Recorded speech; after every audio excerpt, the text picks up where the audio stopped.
Great. Okay. Awesome. So I have a few questions to ask you, and then we'll just go through there. But to start off, what did you do for work? And if you could tell me a little bit more about yourself, I'd love to know. Sure.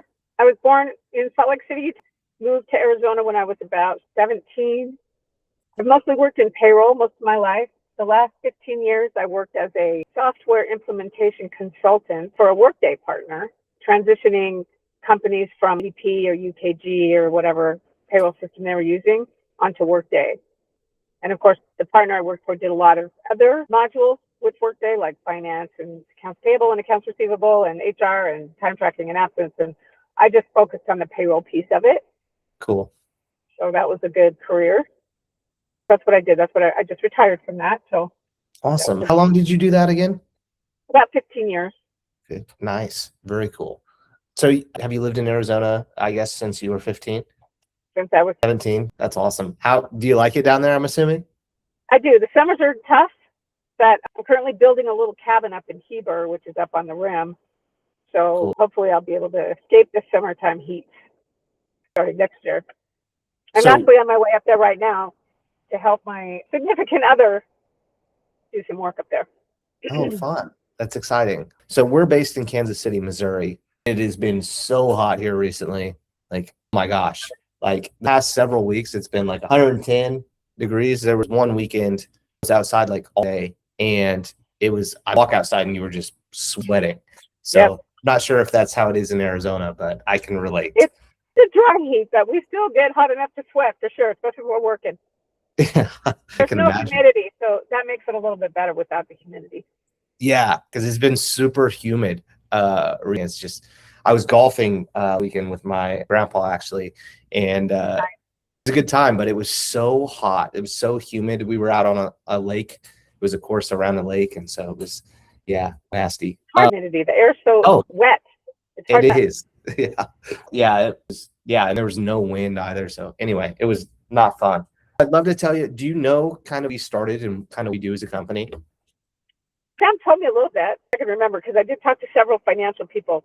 Doesn't he own it with his brother, or is that someone else? Yeah, his brother, right? Yeah. Okay, you told me a little bit about that. Okay, Sam owns it with his brother, so we connected you with Sam. Our company is called Vettra, which stands for Advisor Network. So me and my twin brother, do you know? Can I tell you? You're twins, Mom? Really? Are you identical? No, he's a brother. Okay. My twin is like a built-in best friend. Right? Yeah. Really understands unless you're a twin. You can't explain the connection. You can't. It's man, what a blessing it's been. So got married last summer. So I did my best man speech, and I was just like, that was great. It was good. I think I did okay, but I was like, you guys just don't understand unless you're a twin. Like, hard to explain. Hard to put into words the connection that twins have. So anyway, the have ESP. Yeah. I started this company, stands for Verified Advisor Network. My grandparents, I was really close with my grandparents. So my parents were high school sweethearts. So we lived in between sets of grandparents. And so we would like up to my grandparents' house when we were little, boast with them. They would come to all of our sports and everything. And my grandma suddenly died of a heart attack 6 years ago. And like they worked their whole lives. They're teachers. My grandpa was a farmer before he started to do teaching. And they trusted the wrong financial advisor.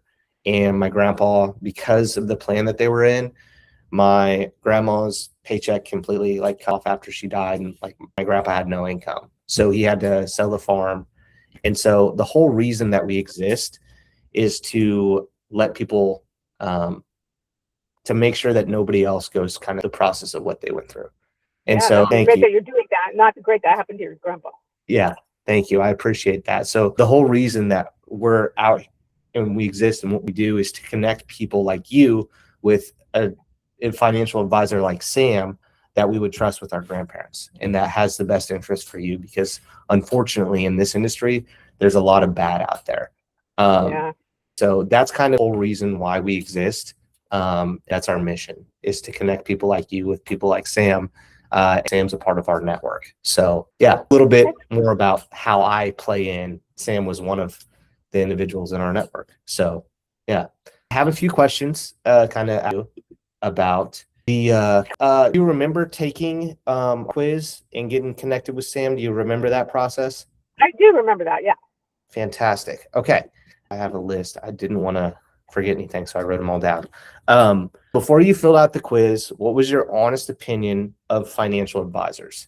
Well, my first experience with the first financial advisor I talked to was not very positive. Didn't really listen to anything I said. He seemed like he already knew what he was going to put me in, regardless of my financial situation. Didn't pay close enough attention to the details. Like, thought I had $100,000 more than I had. So I was very leery after him. Yeah, he felt like he was rushing me. Like, you got to do this now. You're behind the 8 ball. Quick, sign those documents. Call Fidelity. Get your money transferred. Right. And I still had a month left, or a month more than a month left to work. Right. So it was no urgency like that. It was crazy. So, oh man, yeah, all that we did was also not good. Yeah. It was leery. It's hard to know who to trust. Yeah, and most people are like that. Well, let's talk about kind of experience with Sam then. Like, how is Sam different? And when you got connected with him, how was that different than the previous experience that you had? So the first experience I had, of course, I didn't know. He was the first guy I talked to. So I really didn't know anything about annuities or retirement or any of that. And he didn't really explain anything. When I asked questions, he talked really fast and just, in terms that he would speak to someone who'd been doing this for a long time. And so I just thought, well, maybe I'm dumb and I should know all this. But anyway, Sam was very different. He explained everything to me and asked me if I understood, if I had any other questions. He provided me with options. He didn't just say, this is what you need. He gave me options and explained them to me so that I could make the choice and not him, and help guide me. But he didn't already have a preconceived idea of what I needed. Maybe he did, but he didn't force anything on me. Fantastic. That's good. So he actually looked at your situation and figured out, hey, these are some good options for you, and then kind of with those choices. Yes. Did that make you feel a lot better about this whole process? It did. And also, he talked a lot about his personal life a little bit. He told me about his wife, and we had a lot in common, he and his wife and I. So that was kind of cool. I haven't met her yet, but I hope to one day. But yeah, being willing to be personable was very nice. I didn't get that from the other guys.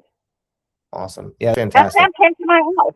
He came right to my house, and he's local, and so that also helps a lot.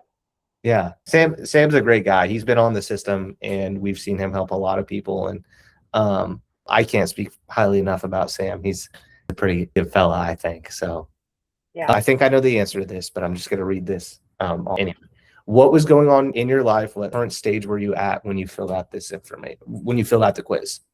Yeah, very close to retirement. I had about a month and a half left, and I felt like I probably should have started talking to a financial advisor 5 or 10 years ago. But I didn't. So I was in a, oh my God, why didn't I think about this sooner kind of. I was excited to retire, a little bit scared because do I have enough money? I don't have a clue. Right. So yeah, that was. Gotcha. Yeah, great to know. Well, we're glad that we got you connected with a good person and that it ended up working out. So question, is there anything on the report that you saw that kind of, do you remember looking at the report? It's more detail. Yeah. Yes. Quiz that you took. We sent you a report. Did you look at that report or not? Sure I did, but honestly, I can't remember. Yeah. It's probably totally understandable. We send out, just so that you send out like a whole retirement report to these people that are taking the quiz. And we introduce them to the advisor so that the advisor can look at the report with them. So Sam might have just reached out and his own report, which is probably better. Is better. I kind of, that's what happened, because I'm not recalling a report. Not to say that I didn't get it, but I don't. Yeah. Well, I appreciate that. That's good feedback for me too, because sometimes, like, some reason, since we're sending out a bunch of these every single day, some of them get like through the cracks and like go to spam. And so we try to provide as much value as possible and people an understanding of where they're actually staying, and kind of a nice report before they talk to the advisor to give them like a more thorough report. So first conversation with Sam, what did you think was going to happen? Try not to have preconceived ideas about what's going to happen, or experience with other advisors that I talked to. I think I talked to the first guy, and then I think I talked to one or two before Sam. And so I kind of had an idea of which direction I wanted to go with annuities. So I guess I kind of Sam would give me options, and Yeah. forgot something. That I was hoping he would guide me, but I also felt very on guard, like I wasn't sure if I needed Yeah. to protect myself against Somebody selling you just something that's good making for them things. and bad for you. Yes, right. Yeah, Yeah. very, very common. And a lot of the times that is the case. There's a lot of advisors that will do that. So that's why big mission of ours to make sure that we have amazing advisors in our system. Right. You met with Sam. Did you feel pressured, or did he ever try to sell you anything, make you want to move faster than what you did? Can you kind of He about that did not. process? He did not. He was very patient. He's willing to come back again, have calls again in the future. He gave me a lot of room to be thoughtful about what I was doing, research. He didn't pressure me at all. Fantastic. That's great to know. That's always something that we tell the people in our network. Okay. He kind of down how everything works. Was that clear? And then the Yeah. second question is, other advisors communicate that way? They tried to do the best they could. Clear, not very confusing. The whole Right. versus and tax and pre-tax and all that. I did payroll for a living, so I have a little bit more awareness than most people do, I think. But it's a confusing thing. But yes, it's very helpful and any confusion I have. Fantastic. Okay. This might be repeating the same thing, but you're working with him now, kind of made you make that decision to trust him and actually work with Sam. It was probably meeting him in person and his personality and his patience and his bedside manner, if you want to call it that. He just the person. It's good to meet the person instead of just the company. Yeah, I think that's great. If somebody is your age, thinking about retirement and wanting to, would you recommend like through this process with them? I already did. Yeah. For my girlfriend who's also retiring. So, Oh, fantastic. Yeah. Awesome. Great. Okay. So you would recommend Vettra to go through this process, and it was specifically Sam, but like, or is like everything and what we do and how would you recommend that to somebody else? Yes, absolutely. Because doing the follow-up call and checking how you guys are impacting people is very admirable. I wish all the companies did that. And maybe, I guess that first guy he asked me because I had to cancel on him after hadn't signed anything yet, but I'd already gotten my Fidelity check in the mail and I had to backtrack all that and say, I'm not going to go with you. I'm not doing this. He did ask me for feedback, and I was honest with him. I said, yeah, you asked me. I didn't explain things clearly, and you didn't pay attention. You thought I had more money than I actually have. And he's like, oh, okay, feedback. But yeah, I think he more wanted the feedback because to cancel on it. But yeah, I really like that you guys do this routinely with everybody. I assume you do it with everybody. Yeah. Yeah, I like that. I appreciate that. It means a lot for us to help people out. Like our whole goal as a company is to make sure that we can help people. That's why we exist. Regarding quiz, that 26 question quiz that you took, that I know you didn't look at the report or anything, but you can remember. I know it's probably been a while. Did you take it in June? Did you meet Sam in June?